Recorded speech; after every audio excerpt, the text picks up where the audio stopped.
Next, we have on the show Evangelical Churches of the Philippines Bishop Efraim Tendero, one of the conveners of the Trillion Peso March.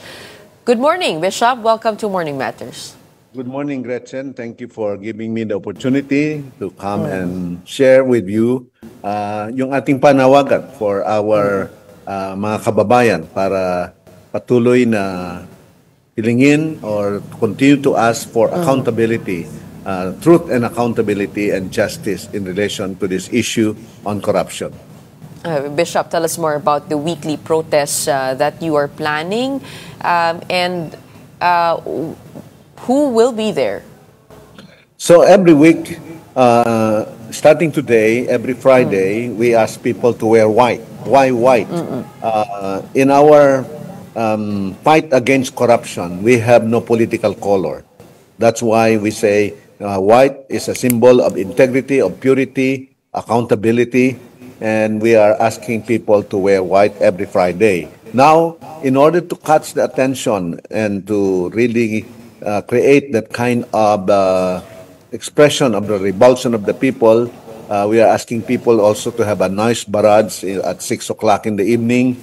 They can just gather even in the street corners or wherever they are, or even in their homes. They can just clang whatever kettle or whatever would create that noise. And then there will also be the bells in the churches will be tolling in order to really call the attention that, yes, our people are really fighting against this massive, in fact, unthinkable, humongous corruption that has been happening in our country. And then that will be every Friday, leading up to the organizing of the nationwide simultaneous protest march on November 30, because we want it not only here in Metro Manila, but in key cities all over the Philippines. People will have an opportunity to call for account for the issue of corruption in this country. Pero ito pong weekly protest, saan po ito magaganap? We want this to be in different places. So it will be either small groups or in big gatherings, but we want every person. So it is decentralized. Because wala pong main area where you will be at, where the main figures of the Trillion Peso March will be at. So the weekly march starting today will be either in parishes or in communities or barangays, because we want every person, every Filipino, to be aware that they can, that we are part of the sovereign people. As the sovereign people of the Philippines, we are speaking and standing against corruption. So we want katotohanan, we want katarungan, and we want kalayaan. Yun, if you remember yung song ng Apo Hiking Society, 1986, we want na magkaroon talaga ng peaceful protests in order to bring to account and bring to hindi lang yung mga perpetrators, kundi pati masterminds. Kasi ang tagal-tagal ng investigation. Nilabas umpisa noong July or after the SONA, July 26, nagpalabas ng presidente na sabi, mahiya naman kayo. Pagkatapos sinabi niya ito yung 15 contractors. Pero ang tagal-tagal na, nakailang buwan na yung investigation. Bakit napakabagal ng investigation? Kung meron ng lumalabas na nagsalita na yung ibang mga contractors, nag-name na sila, bakit medyo mahina pa? Hindi pa masyadong umuusad.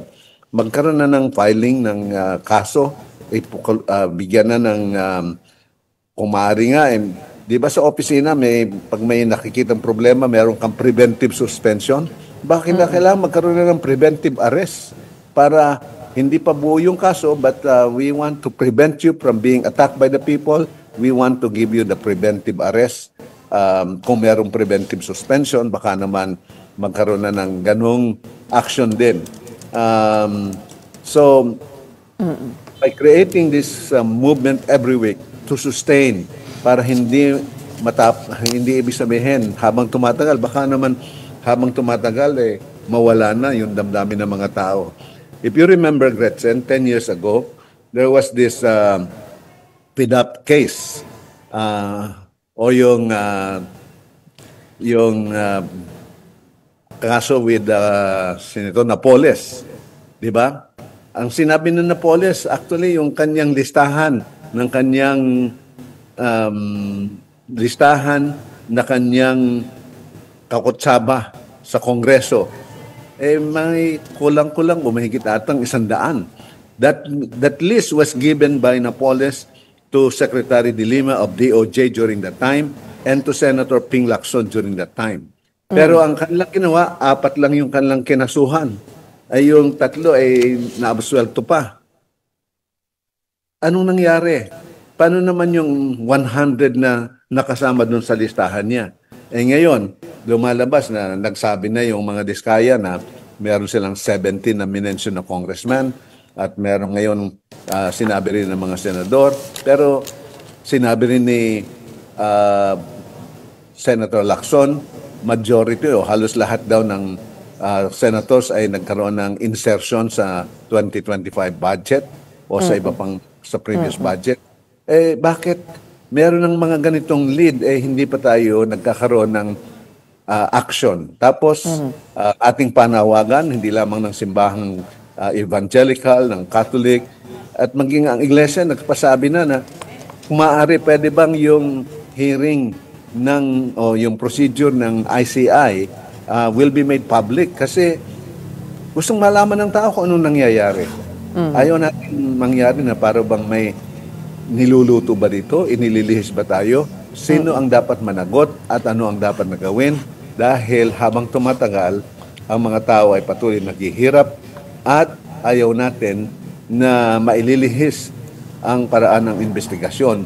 Dapat doon dumating talaga na pati yung masterminds ay makasama. Hindi lamang yung mga engineers, district engineers, contractor, kung talagang sinabing may involved na political leaders, ay dapat panagutin natin to. So sabi nga namin... Bishop, oo. Yun nga po, no, marami po kayo nabanggit, no? Pero naalala ko po nung huli, nung September 21, medyo nagiging united naman yung mga tao sa kanilang panawagan na sana may makulong. May managot, may makulong. Yun po yung parang chant ng mga tao. This time around, no, you mentioned several goals and objectives that you want or several calls for government. And if you take a look at the whole problem, isn't it too tremendous, or rather the blanket has been cast, or the net has been cast wide, that people are confused now. Kumbaga, pag tumingin po tayo doon sa problema ng korupsyon, masyadong malawak at malalim po ito. Marami pong involved dito. In the same way, ito po mga protest, ano po ba talaga yung parang hinahangad po natin?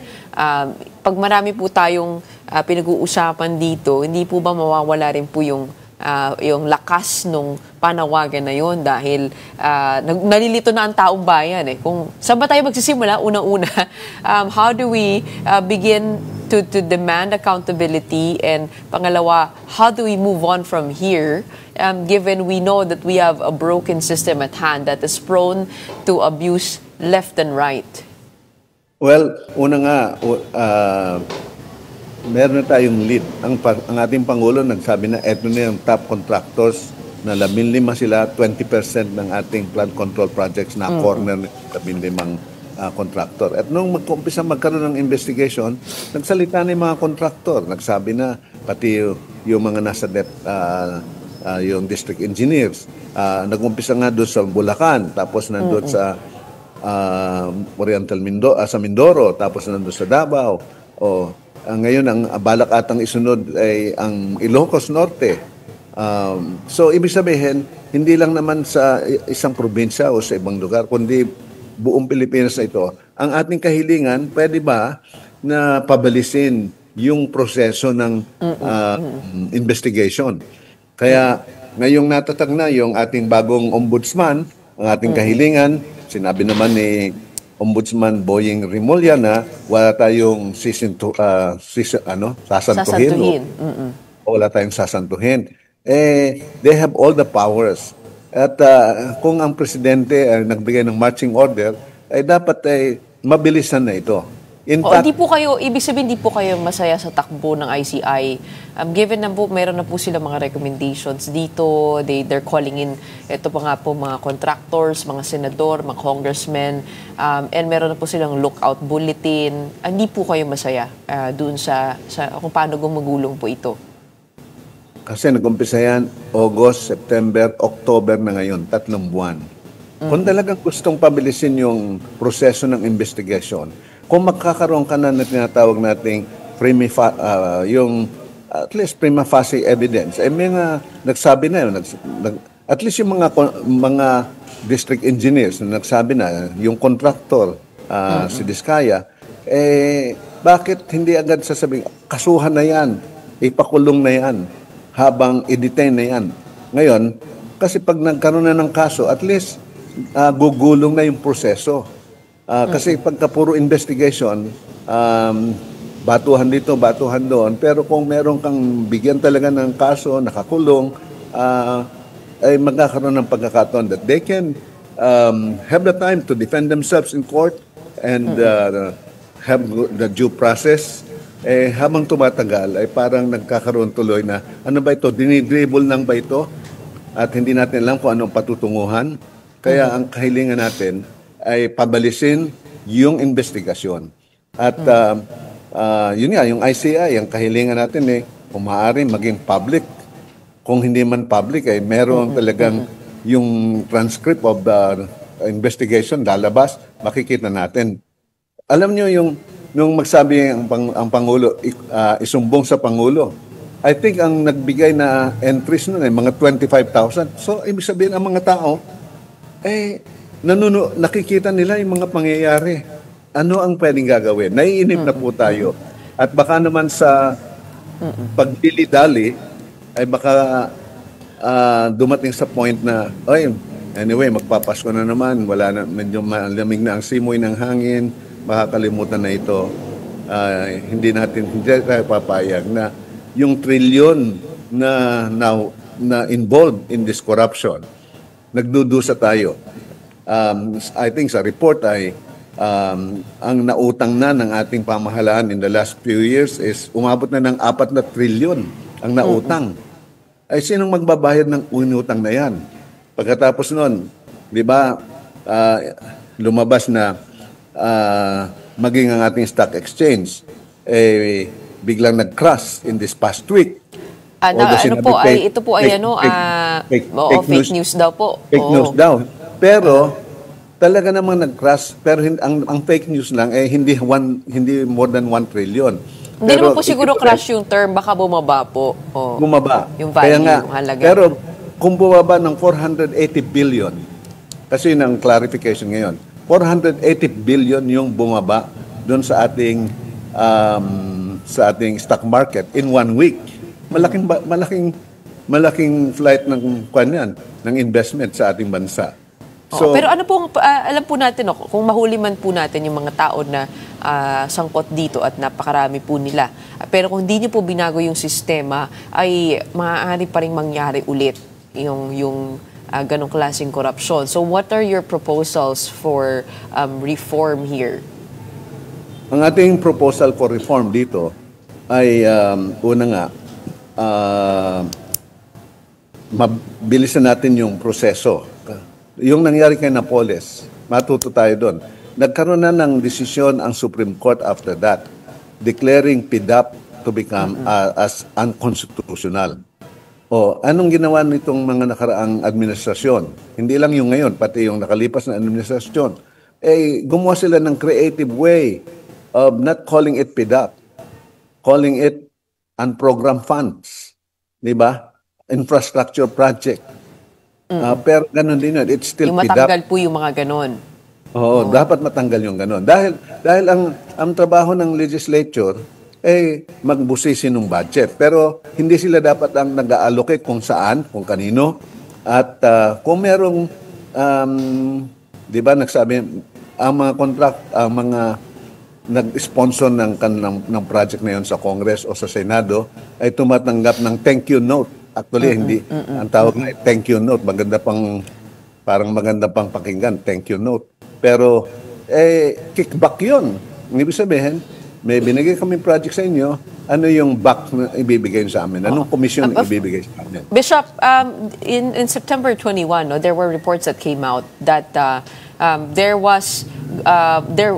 would have been or possibility that a coup was going to be, or rather there was a coup in the offing, pero hindi po pumayag yung military leadership. Yan, kasi yung mga nagsasuggest ng coup, maraming mag-uusap-usap ng ganon. Kasi nakalagay naman dun sa ating konstitusyon that the Armed Forces of the Philippines is the protector of the people and of the state. Now, kung makikita natin dun sa scripture that the government is instituted by God, and dapat po tayo ay magpasakop sa government. Because the government is the servant of God. Actually, the word that was used there is minister or servant of God. For what purpose? The government is there to protect what is good and to punish evil. Now, if the government is no longer promoting what is good or protecting what is good, and rather they are gumagawa ng systemic evil, then they lose their divine mandate for governance. They lose their divine responsibility. They are remiss in terms of their responsibility of protecting the good of the people and punishing evil. And yun siguro ang sinasabi nila that the Armed Forces of the Philippines can use that provision in the Constitution. Ngayon, siguro, ayaw naman natin na military adventurism lang ang gagawin. Ang kinakailangan talaga is make sure magkaroon ng maayos, reconstructive process na yung ating governance ay masasabi nating magiging maayos, kagalang-galang. Kung babasahin lang natin yung ating preamble ng ating Constitution, we the sovereign Filipino people imploring the aid of the Almighty God. Tapos, ang daming values na nakalagay doon. Pero, Bishop, wala pong kumakausap sa inyo to push things in that direction. Ako sakasakali po, wala pong mangyari dito sa mga investigasyon na ito. What could happen? Hindi, kaya nga tayo ngayon tumatawag na ang mga tao pumunta to the streets. Dahil hindi tayo pwedeng manahimik. Although, sabi ng mga kausap kong mga manggagawa, Bishop, kasi kami yung isang araw na hindi kami magtrabaho, wala kaming kakainin. Kaya sabi namin, sama-sama tayo nagsasakripisyo dito. Kaya nga pinipili namin yung holiday. Para yung holiday ay at least walang hindi nagtatrabaho. Although, yung iba naman gusto magtrabaho ng holiday dahil may dobleng bayad pagka-holiday. So yung mga mahihirap sa nila, isang araw na hindi kami magtrabaho, wala kaming kakainin. Tapos ito namang trillion, billion na nagpapasasa, pambili ng payong, mahal yung payong, kaya libre naman ng kotse. Kaya, ibig sabihin, kaya umiiyak na mga tao, umiiyak na tayo. Bishop, alam po natin ang hangarin po ninyo to peacefully protest against corruption. But what if there are more sinister actors that might take advantage of your movement, just like in September 21, na hindi lang po natuloy according to reports. What if that happens, that people take advantage of this opportunity to swing it in a direction that leads to something extra-constitutional? Yeah. So, kaya ang aming ginagawa, halimbawa, we organize the one in EDSA, yung Church Leaders Council for National Transformation. We are the ones who organize the one in EDSA. And to make sure na hindi ito mapapasukan ng mga people who will take advantage of the situation, we coordinate with proper government authorities. Kaya mahalaga yon na we coordinate with the military, with the police, with the local government units para mabantayan natin. And yung mga kasama natin sa pagmamarcha sa kalye, tinitingnan natin na kanya-kanyang bantayan, kanya-kanyang tingnan para nung makita natin, halimbawa doon sa EDSA rally noong September 21, may ibang politikong pumasok. Yung mga tao na mismo ang nagsabing, hindi kayo pwede dito. They booed some of the political leaders na gustong pumunta. Tapos, we police our own ranks. We try to help that. Yung nangyari doon sa after the rally sa Luneta, I cannot comment on the details of that because on our part, we actually just organized the one in EDSA. From the people, EDSA Shrine to the People's Power. Bishop, meron na po nag-commit for this one, the weekly protest ng mga barangay, yes, communities we and have parishes? We have 115 network organizations, civil society organizations nakasama. So ang main convener is Church Leaders Council for National Transformation, composed of bishops from the Catholic Church, from the Evangelical Church, from the mainline Protestants, and we have also invited the other Muslims to come and join us. So yun ang main convener, pero meron pang ibang major yung mga co-conveners na kasama namin. Tapos, there are at least now 115 different civil society organizations na nagsabing sama kami dyan. So 6 o'clock po ngayong araw na ito, gaano katagal po yung pag-iingay at pagkakalampag ng kaldero? Ay siguro mga 15 minutes yan mag-iingay. So 6 o'clock to 6:15? Yes. Para makapagluto yung mga tao. Oo. Alam mo, ang nangyari ngayon sa atin aywan ko na sa inyo at ng vlog nakita ko yun na may nagpapalit ng pera doon sa sa nanay ko po yun. Nanay mo yun. Ay, di ba? Nakakahiya na tayo. Oo, di ba? Naapektuhan yung mga inosente, naapektuhan. At sasabihin, Pilipino kayo, baka galing sa corruption pera dala. Sabi ko nga ho, ito pong nangyari po sa aking ina ay mararanasan, no? Ng kahit sinong Pilipino, mula sa mayaman hanggang sa down to the ordinary Filipino, ay lahat may kailangan ng pagpapalit ng pera and to be told that you cannot avail of something because of corruption and money laundering, parang you'll be set aback kasi parang na-judge kahit ikaw ay walang kasalanan, lahat kayo, no? Damay-damay na to. Damay-damay na lahat po tayo ay involved talaga dito at we hope to find solutions for this. Pero ang learning po namin ay yung kaya nga i-bringing up natin yan sa publiko para sa mga gustong bumiyahe, hindi na nila kailangan daanan yung ganong pagpapahiya. Kasi, syempre, pag ikaw ay nagpapalit ng pera, and you have to go through all of that, no? Might as well, dito ka na lang magpapalit o kaya magdala ka na lang ng credit card o ng ATM mo para hindi mo na daanan yun. But, again, sabi ko nga, tayo pa rin ba mag-a-adjust? Di ba? Dapat yung gobyerno naman. Alam mo, ang nakakalungkot dito, Gretchen, halimbawa, kung magpapa-ingkas, halimbawa, aming opisina magpapa-ingkas ng pera doon sa aming messenger o sa layas doon sa bangko, tatawag pa yon ang bangko. Confirm ba ito? Kaya sabi ko, gano'n kalaki yung perang pinapa-ingkas ng aming messenger? Itong trillion, daang ganun lang ho. Oo. Ganun lang. Wala mang, di ba may threshold ang AMLAC na 500,000 dapat magkakaroon ng magre-raise ng flag. Bakit ito kaya nilang mag-withdraw ng cash na Bishop, we are with you in your call for accountability, and we do hope we do all of these protests peacefully, and so we wish that and pray for that with your group, and we will watch out for the latest. No, maraming salamat for joining us on Morning Matters today and explaining. That will start today, every Friday, White Friday protest until November 30. Ito, white. Kaya nga white. Wala kaming we don't favor any political organization.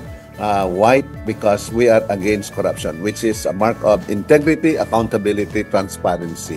At maraming salamat na you are giving us this opportunity.